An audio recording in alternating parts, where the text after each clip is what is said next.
The Mars Reconnaissance Orbiter has seen many places on the planet. One of the most interesting is one of the Great Canyon systems on Mars. This is a branch of that canyon system called Candour Chasma. You can see the tortured ground that is there, the layers, the many buttes and mesas that poke up above this. The scale of these things is such that we're looking across a couple of miles of territory. There is no vertical exaggeration in the stereo image made by taking images at separate times on separate orbits.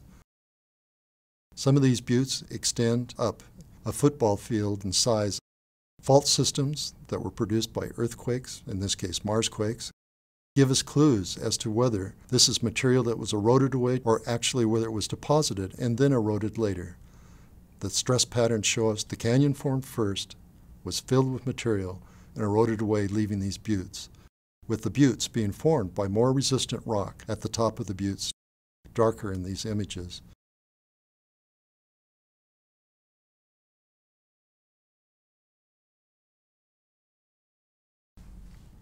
One of the questions we have about Mars is where we see the effects of water on its surface. How did that water get there? It may have been different in different places. Did it erupt from underground, as springs, for instance? Or did it fall from the sky in rainfall? And it may have been associated with events like impact craters. One of those impact craters is Mojave Crater. And here we're going to look at a perspective view that was formed from two images forming a stereo pair. As you can see, water ponded on the terraces, and then it overflowed and ran down to the next terrace. If you look at the rim of the crater, you see channels that run right up to the top. So these aren't springs. This must have been rainfall that carved this part of the planet.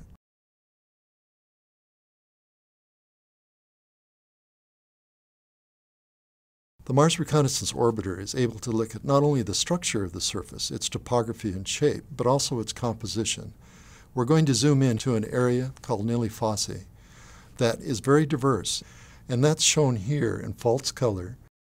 What we're looking at are the mineral signatures, fingerprints that appear in reflected sunlight, although it's at wavelengths that our eyes are not sensitive to.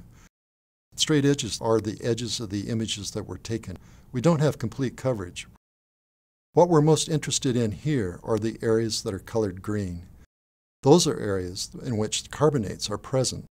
Carbonates indicate that here's an environment that could have been conducive to life, and if not life today, it could have preserved the signature of life that may have occurred in the past. That is, the organic molecules should also be preserved today if they were ever produced on its surface. This very diverse area shows a complex mineral signature and also shows that there are many different kinds of water environments on the planet. So water was not uniform in its activity. It may have persisted in some areas longer than in other areas, and its interaction with the rock has left us clues about what that ancient history was.